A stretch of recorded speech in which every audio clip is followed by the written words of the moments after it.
We are convening the first meeting of the Aging Committee. My name is Senator Jan Hockadell, and I'm one of the co-chairs, along with Representative Garibay. Today is Thursday, February 5th, and we are in room 1B of the Legislative Office Building. As I said, welcome back, everyone. I'm really looking forward to continuing the excellent bipartisan work that we have been doing for the last couple of years. Very excited to start, and I will ask my co-chair if she has any comments. I'd just like to say welcome, everybody. It's good to see such a big crowd. I look forward to working with all of you in the team that we have to move forward good policy for our seniors. Thank you. Thank you. I'll now go to Senator Huang, who is our ranking member in the Senate, for comments. Thank you, Madam Chair, and thank you, Madam Chair Garibay.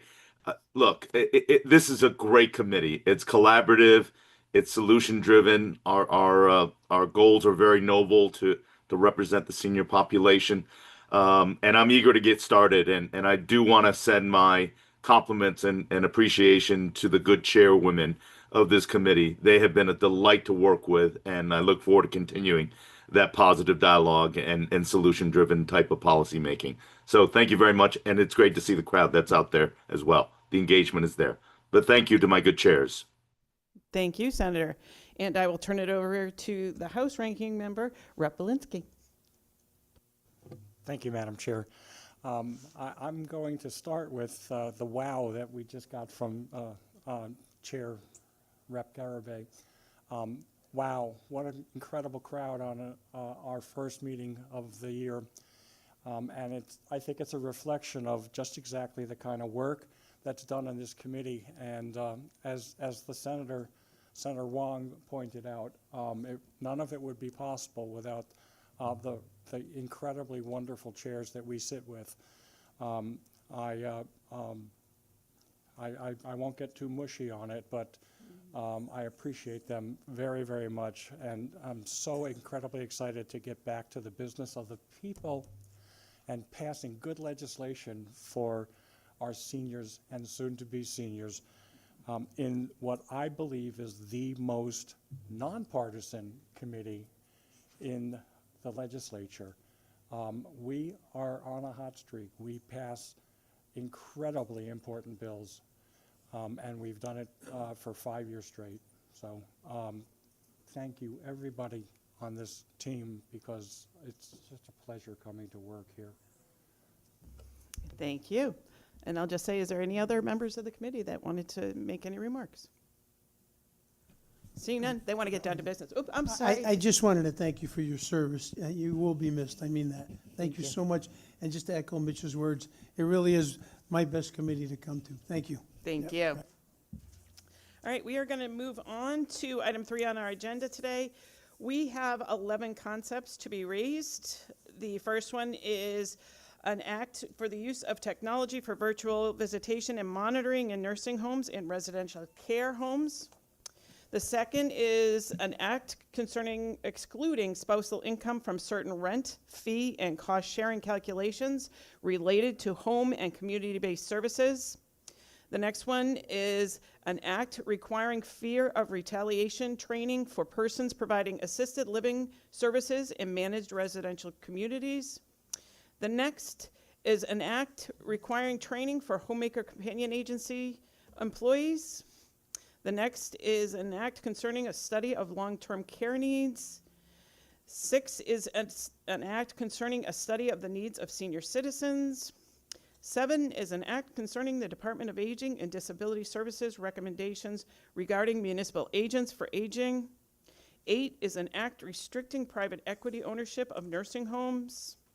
The next is an act concerning the Department of Social Services recommendations regarding exceptions to the nursing home bed moratorium, nursing home resident data, and nursing home reimbursement rates capped for related party employees. 10 is an act providing a family caregiver tax credit. And last is an act requiring public services for certain rate increases at assisting living facilities. Do I have a motion to raise items 1 through 12? Motion? So moved. Or second. Okay. Thank you. He Oh, well, my apologies, Madam Chair. If I might exclude number 1 and number 8 for a short discussion, I would absolutely be in favor of putting on consent for consideration numbers 2, 3, 4, 5, 6, 7, 9, 10, and 11. Who do we have that made the motion? Rep. Nolan, could you just, we're going to start over again, so if you could take back the motion. I take back the motion.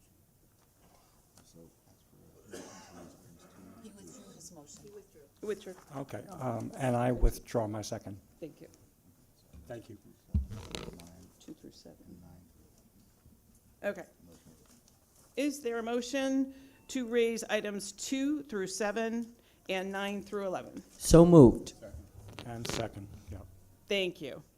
Is there discussion?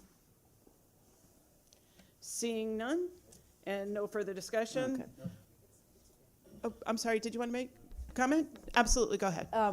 I just wanted to make a comment that one of these concepts, we may be able to move a protection from senior abuse and neglect concept forward in one of these concepts. So I just wanted to clarify that for the public. Thank you. Thank you. So if there's anybody else that is on Zoom, if you could please prepare yourself for a voice vote by turning on your camera and unmuting. All those in favor, please signify by saying aye. Aye. Anyone object? The ayes have it and the motion carries. So we're now going to go back to item 8. Is there a motion to raise item 8? Second. Thank you. Discussion. Okay. Motion for, right, you want to have discussion. Thank you, and I caution on putting this forward. I fought hard last year to make sure that we didn't exclude private equity into our nursing homes. We have a number of our nursing homes right now that are struggling. And one in my district alone who needs some major upgrades, and the only way they can do it is with private equity. They can't do it with the low rates that we are paying them. If we work to restrict and limit private equity and people coming into these facilities, they are going to be shut down one by one by one. It is an agency or a facility where our most vulnerable are at, and unless we kick up, which we didn't last year, our reimbursement rates for our nursing homes and our group homes, how can we restrict somebody from going in to try to help the foundation and build the facility up? So I'll be voting no on this, and I will fight for this all the way through the session so that we can have better facilities for our people to live in. Thank you. Rep. Belinsky.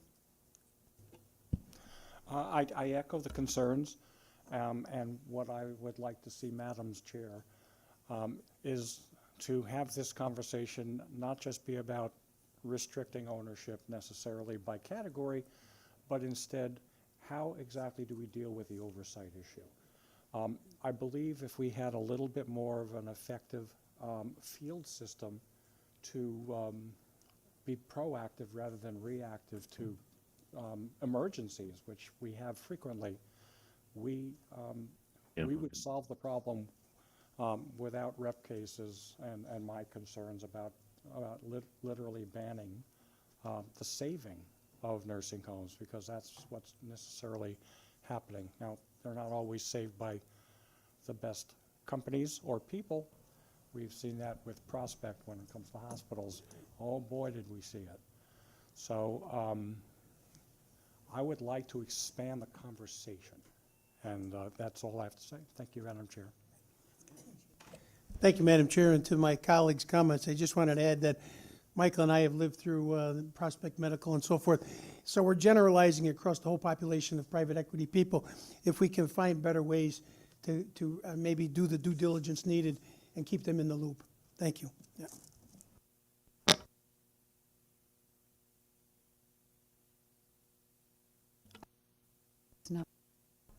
I don't see anywhere where it says to ban private equity. I see restrict, which means trying to find a solution. We know there's a challenge. I know it is not my intention to ban private equity. I don't think any of us are that foolish to do, but we know there is a challenge in there somewheres with bad actors. And it's just to have the conversation and to give voice to those that have true concerns. So I will be voting yes. Go ahead, Rep. Hi, thank you. I've had too many homes close in the Waterbury area, and then amazingly open up to get other funding from other agencies. So I will be voting no on this issue also. So thank you. Thank you. And just a little bit of background, this bill comes to us from Senator Looney, Senator Duff, and the Senate Democratic Caucus, and it's a bill that's in line with consistent values of affordability and protecting rights across each of the caucus's priorities, and they have asked the Aging Committee to raise this, so I'm not sure who is first. Go ahead. Rep. Belinsky? Rep. Case. Thank you. And good point, Rep. Garabay, I appreciate it, but restricting is a very strong word. We should be oversight of private equity. Restricting means get rid of it. So there can be very strong words either way. Oversight is a whole different word than restricting. So I will still be voting no because we shouldn't have any. We've had some bad actors in the hospital industry. Our stock in nursing homes and group homes is in desperate need. So thank you. Rep. Belinsky? I hear every single one of these concerns. I share all of them. I trust this committee to do its work and its due diligence to have this be a conversation where we all get a chance to say our piece and to talk about our experiences and to find a solution to all these problems, because it's a serious problem on both the supply and the quality of care sides of it.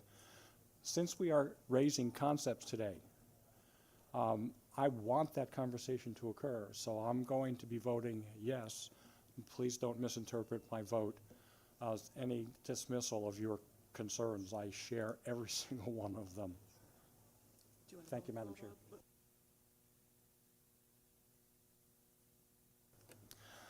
Madam Chair, if we could have this vote by roll call, I would appreciate it. Thank you. Thank you. And it shall be by roll call. Any other discussion? If not, Madam Chair? Oh, sorry, I'm sorry. Senator Wong. Yeah, I've put my hands up repeatedly on some of this exchanges, so please, I wanted to have the chance to speak on this issue. The lingering effect of Prospect Medical and its impact on the community and patients and families is something that is fresh on all of our minds.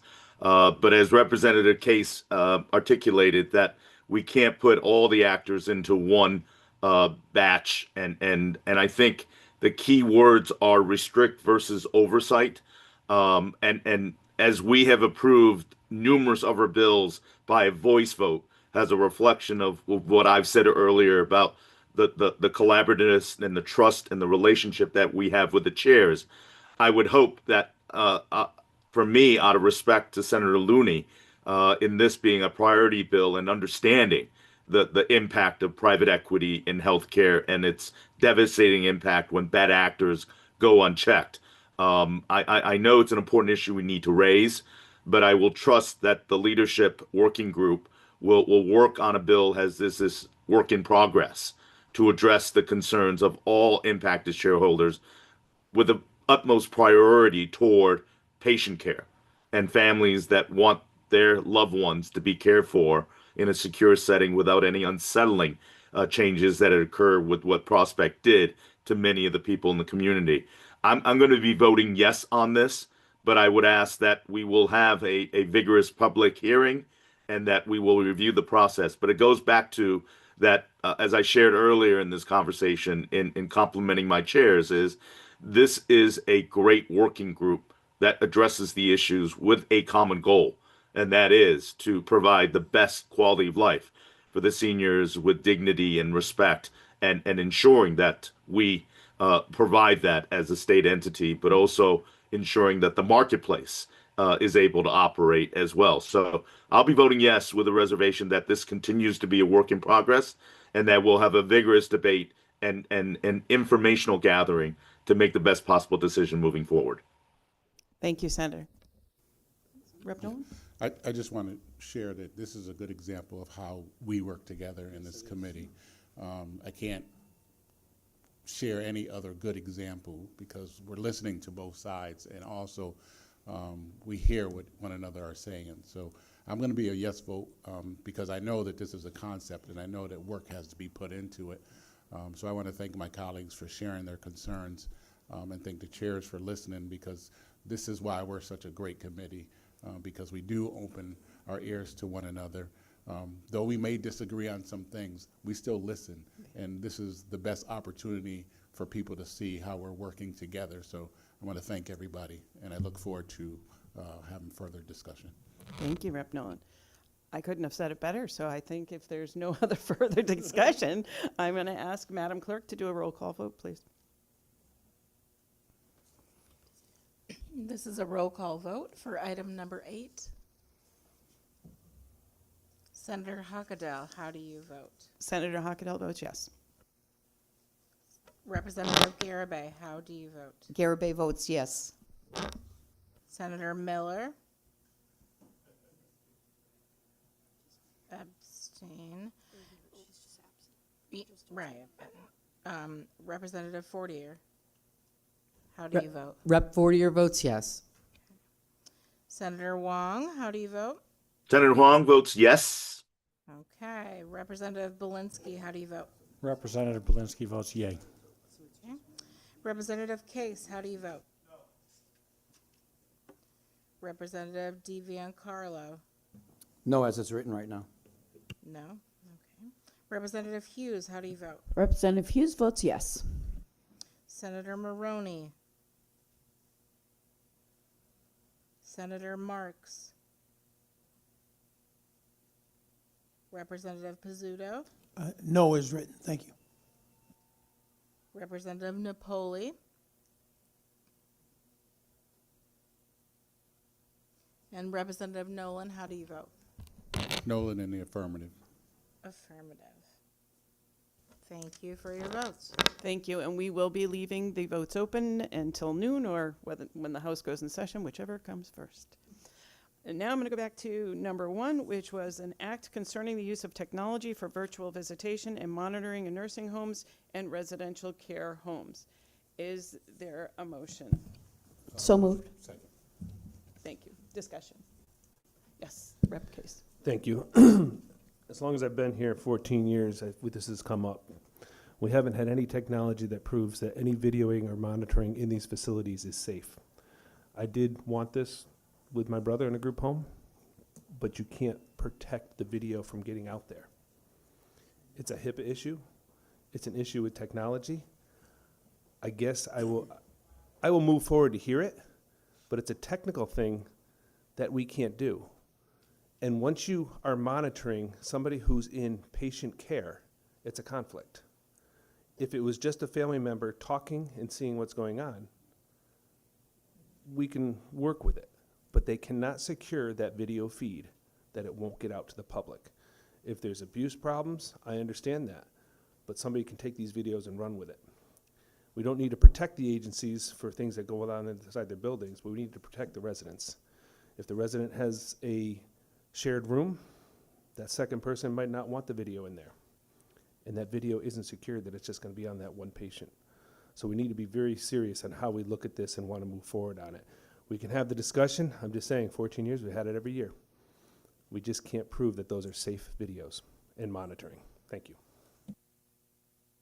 Rep. Garibay. So I understand your concern, and I agree. I think there's many concerns out there, and all kinds of media of things. First of all, if the person in the room that is in the room with the other person says no, you can't put the camera in that room.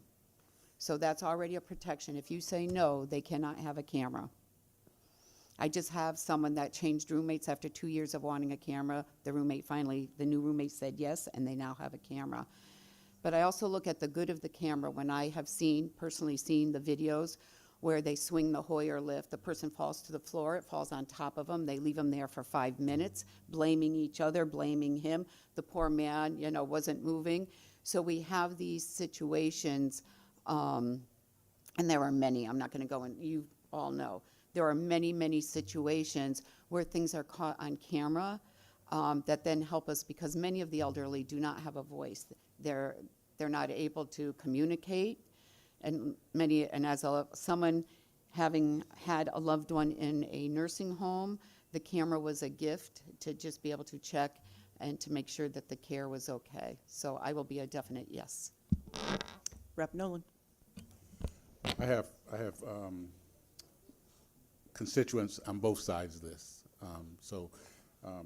Some think it's going to be really good to have some video in rooms that can see some of the transfer of our patients from location to location, and families that say they worry because they feel that some injuries have been not able to be caught because of nobody else being able to see it. And then I have others that are concerned in regards to what Representative Case said. So I agree. But again, this is a concept, and it's going to take on a lot of discussion. And I still have to go back to locations in my district to talk to residents face to face to see how they feel about it. So I look forward to the discussion, as I said earlier, because this is an opportunity for us to hear and listen what people think and what people say. So thank you. Absolutely. Any other discussion? Go ahead, Rep. Case. Madam Chair, I'll move forward and we can just put this together if everyone wants to vote. I mean, I'm very passionate about this. I get people want it. I wanted the camera. And if I had the camera in my brother's room, I would have known why he died and not have to have somebody prove that it was negligent. And that happened. So there's going to be a lot of cases where this will help, but we have to be careful those live feeds where they go, because it can be an issue. One second, we have Senator Hung on video.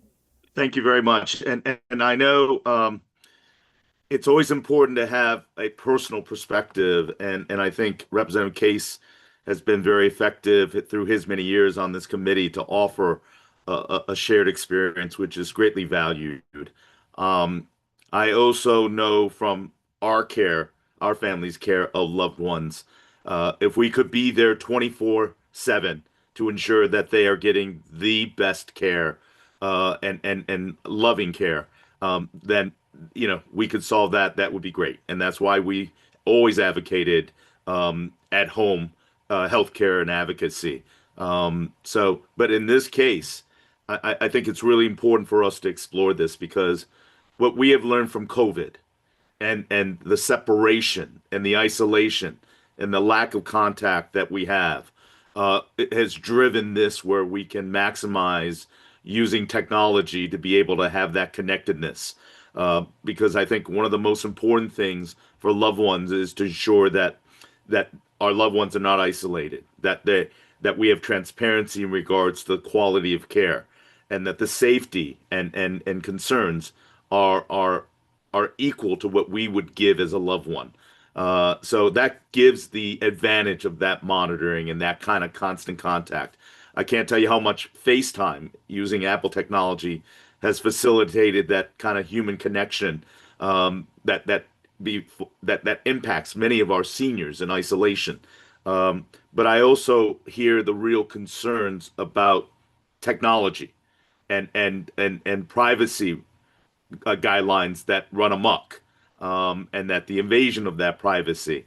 So I think this is a subject matter that will have a vigorous conversation, but also see where the advancements of technology to be able to protect privacy and ensure that kind of connectedness that so many families want with their loved ones and their seniors want with their loved ones. But I think the ultimate focus of that, and whatever will win out on this, has to be the quality of life, the quality of care, the quality of interaction, and the safety and the care that's given to our loved ones in a home that is not their own. So again, spirit to this committee. This is a raised concept. I will be supporting it moving forward. But again, it reflects that all of us that sit on this committee see this as a true labor of love to be able to make a positive difference. So I look forward to that continual conversation. Thank you, Madam Chair. Thank you, Senator. Rep. Polinsky. Thank you, Madam Chair. So this, again, to Rep. Nolan's point, is what we are. I had an interesting moment when Rep. Case made the reference to his brother, because during COVID, for those of you that have been following this committee for a long time, I lost my mother, and it was due to negligence while I was locked out by not being able to visit.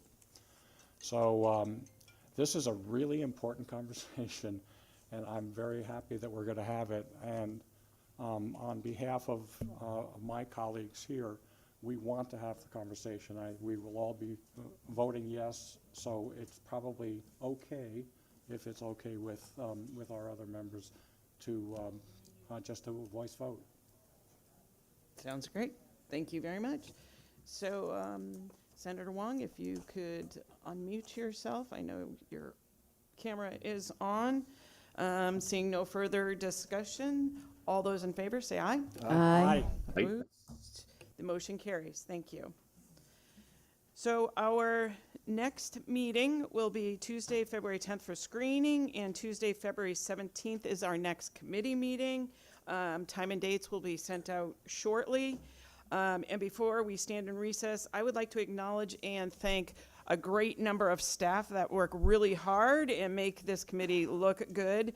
So we have a new clerk, Liz Ehart. Thank you, Liz. Welcome, welcome. We have our famous LCO, who has been with us since the beginning, Nick Panzarella. OLR, we have Jessica Schaefer-Helmecki. OFA, we have Jacob Phillips, Emily Shepard, and Lindsay Donston. Policy folks, we have Senate Dems, we have Matt Sorrell. House Democrats, we have Will Cromwell. Senate Republicans, we have Nolan Davis. And House Republicans, we have Adam Johnson. And I'm going to apologize now if I've forgotten anyone, because that was quite the list. But really, they work very, very hard for us throughout the whole session, and we really appreciate them. I just wanted to acknowledge them. So, any other comments before we go into recess? All right. So we are going to go into recess. As I mentioned, we will hold the votes open until 12 p.m. or when the House convenes, whichever is earlier. So this committee is in recess. Thank you.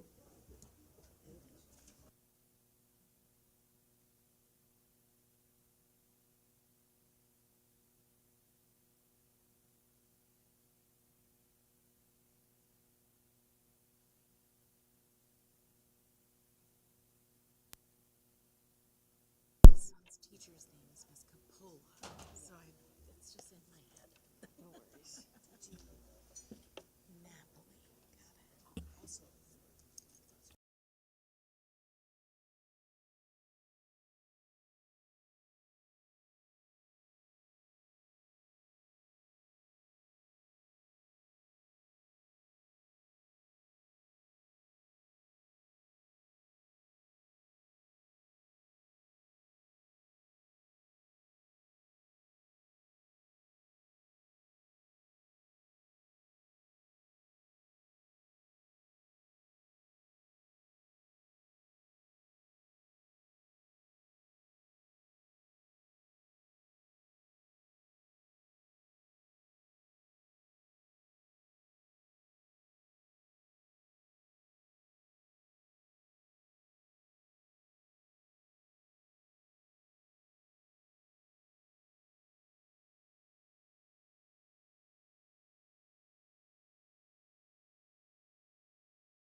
You can't see me.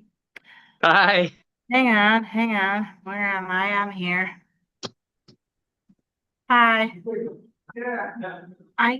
I can't hear you.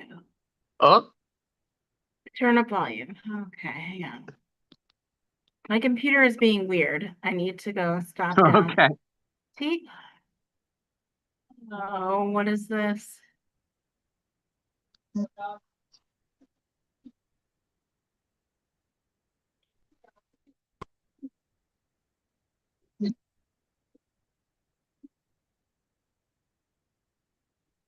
Why is it not turning on my video? I don't know, but hang on.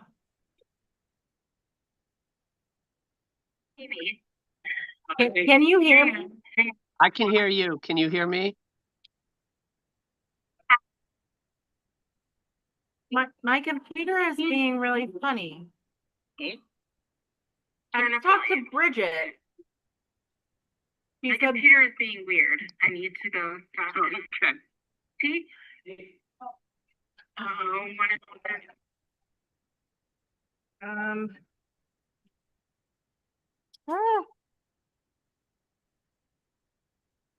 Need AI companion. Why is it not turning on my video? I don't know, but hang on.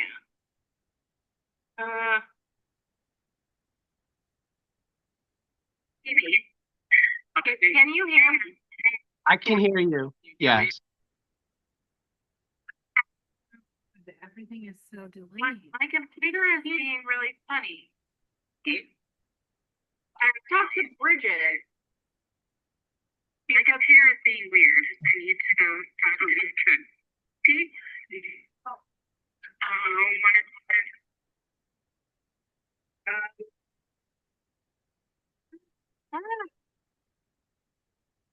Do you need me to come down to the room, or and was it just is it just for attendance? Was it a voice vote? I heard.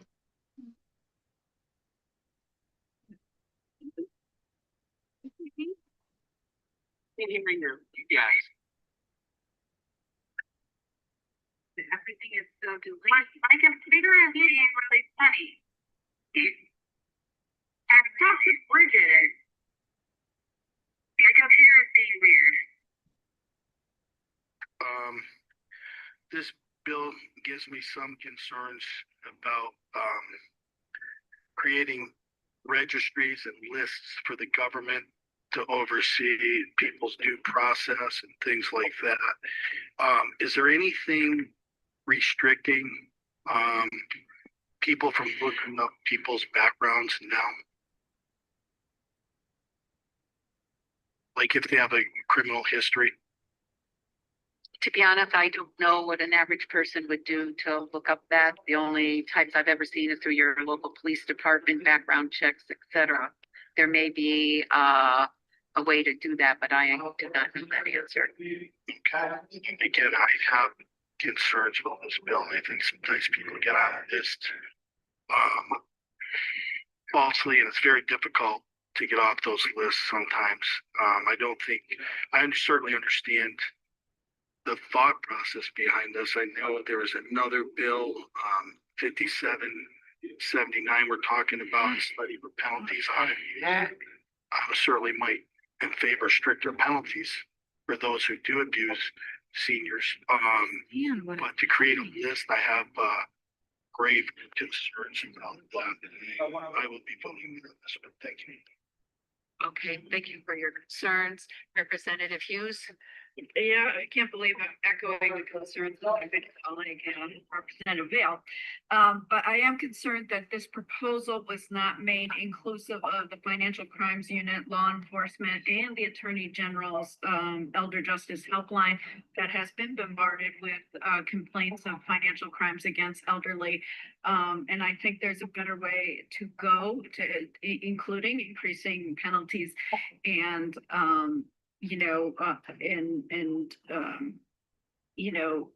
even criminal penalties but, creating a workaround public registry and publishing people's personal contact information and addresses may open up us to lawful workarounds. The justice system also I want to find ways for families, especially families who are looking to hire caregivers, to do due diligence and background checks to make that affordable to a complete.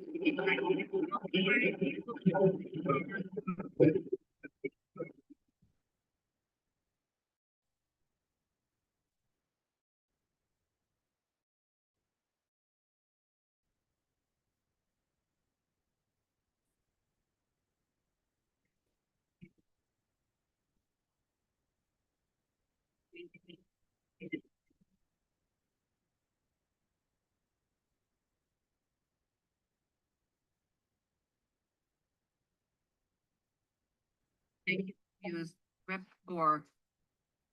Thank you.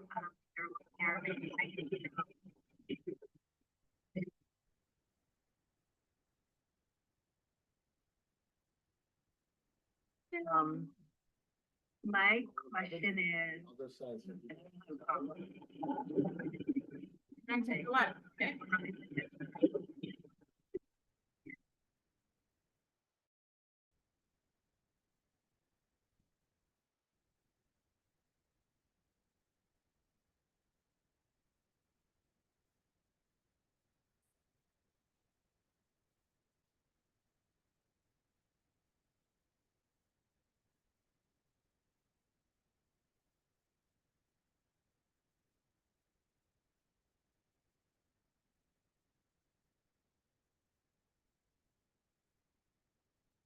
Position will be helping the elderly. So is that available to like the area on aging, or is this database available to individuals? Maybe elderly? Who will this database be? Right now. Eligible? Maroney. Who will this database be available to is my question. What do you got going on there? And I know we might say public, but Like in between. you know, like who is this registry going to go to? So it is my understanding that it would be open. Cards all over. families and other events. Someone can correct me if I'm wrong if they're. But Senator Maroney is saying that he's So that it would be. trying to get here. I couldn't get him on Zoom. It wasn't If you're, working. I appreciate On that. If you're Zoom? elderly, would you know Okay, okay. to look at this registry or know to look up at this registry? I think it's important that our area on aging departments or any agency that works with, and I guess they would look at this registry, but for example, if you're a home health care agency and you're going to hire people to go in the home to help residents, you would want